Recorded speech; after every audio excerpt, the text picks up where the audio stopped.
తిరుపతి లడ్డు వ్యవహారం రోజు రోజుకు ముదురుతుంది. ఎందుకంటే ఒక మైనారిటీ సోదరుడుగా నా అభిప్రాయం ఏంటన్నది నేను ఒకసారి చెప్దామని మీ ముందుకొచ్చాను. ప్రస్తుతం చంద్రబాబు నాయుడు గారికి సంబంధించి వైఎస్ఆర్సీపీ వాళ్ళు చేసే దుష్ప్రచారాన్ని ముందుగా మీకు నేను తెలుపుతాను. ఏంటంటే చంద్రబాబు నాయుడు గారు ఏ కోణంలో చెప్పారు, వైఎస్ఆర్సీపీకి చెందిన వాళ్ళు ఏ కోణంతో దాన్ని దుష్ప్రచారం చేస్తున్నారన్నది ఒకసారి మీకు నేను క్లియర్గా ఒకసారి చెప్దామనుకుంటున్నాను. దానికి సంబంధించి ఒక వీడియోను మీ ముందు నేను ఇప్పుడు ప్లే చేస్తాను.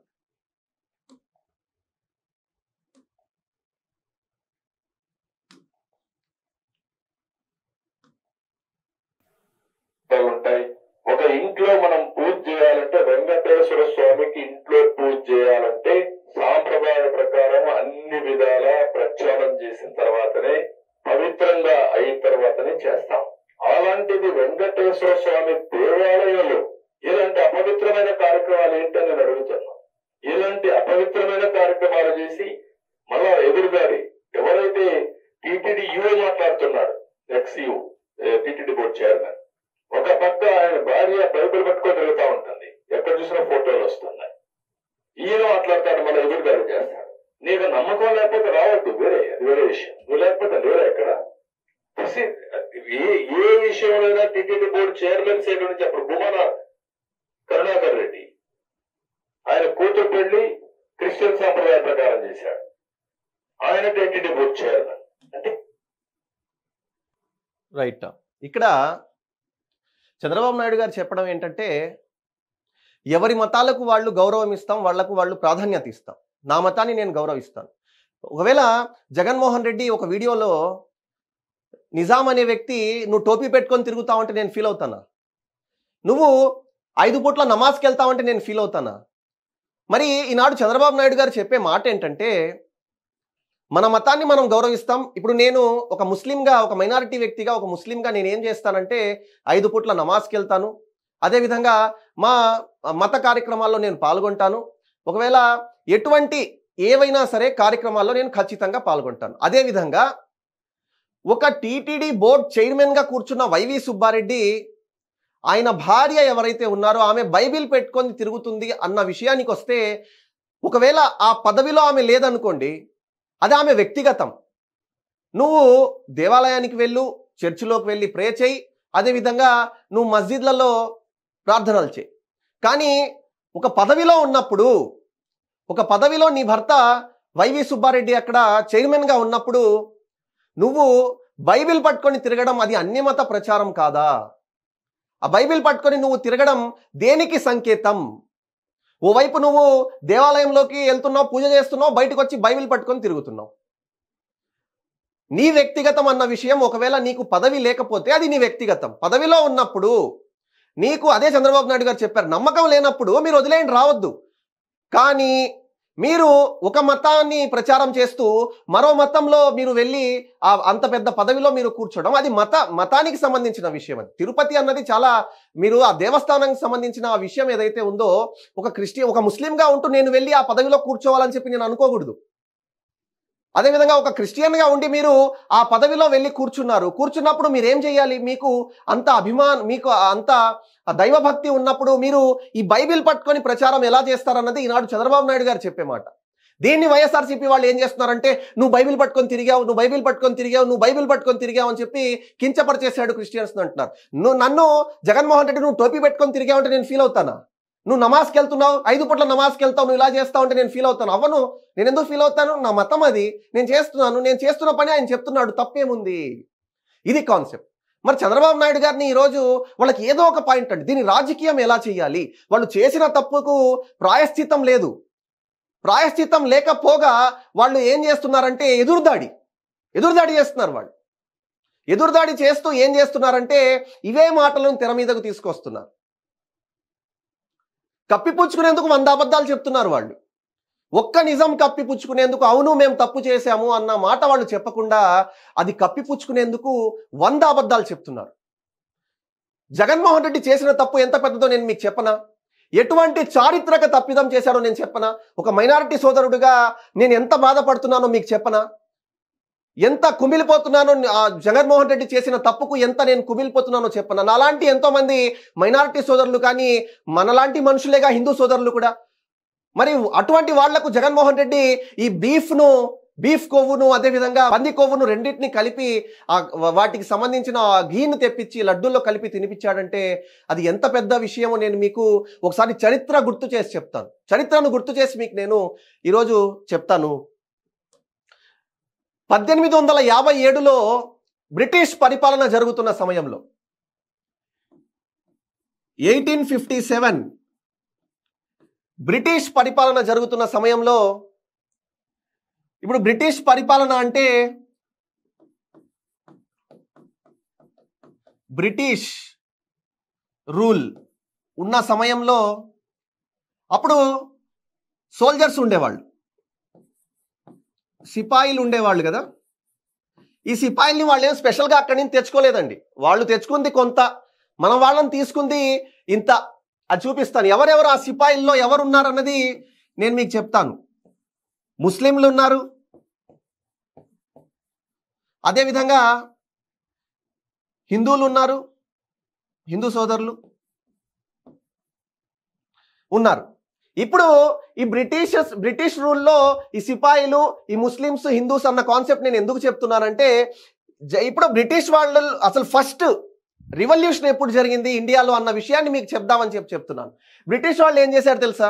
వీళ్ళు క్యాటిలేజెస్ ఏదైతే గుండ్లు ఉంటాయో, బుల్లెట్స్ ఉంటాయో, ఆ బుల్లెట్స్లో బ్రిటిష్ వాళ్ళు ఆనాడు పంది కొవ్వును అదేవిధంగా ఏదైతే ఆవు కొవ్వును ఈ రెండింటిని కలిపి ఆ బుల్లెట్స్ను తయారు చేశారు.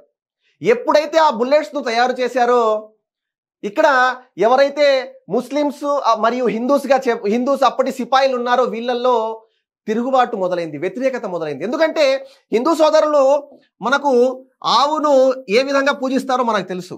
ఆవు మాంసాన్ని తినడానికి ఇష్టపడరండి. స్మూత్గా చెప్తే మన హిందూ సోదరులు, మన మైనారిటీస్ హిందూస్ పంది మాంసాన్ని అస్సలు టచ్ చేయరండి. ఆ మాటను కూడా వాళ్ళు ఇష్టపడరు. పంది మాంసం అసలు ఆ మాటను కూడా వాళ్ళు ఇష్టపడరు. మరి ఈ రెండింటికి సంబంధించిన కొవ్వును ఎప్పుడైతే బ్రిటిష్ వాళ్ళు కొవ్వు ఏదేది పంది మరియు ఆవు, ఈ కొవ్వును ఎప్పుడైతే వీళ్ళు బ్రిటిష్ వాళ్ళు ఇందులో వాడారో అప్పుడు మొదలైందండి. ఏం మొదలైంది తెలుసా? సిపాయి మ్యూటినిటీ రివల్యూషన్ మొదలైంది.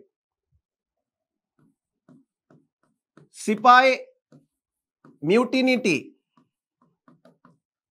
రివల్యూషన్. దీన్ని ఏమని చెప్తారు తెలుసా?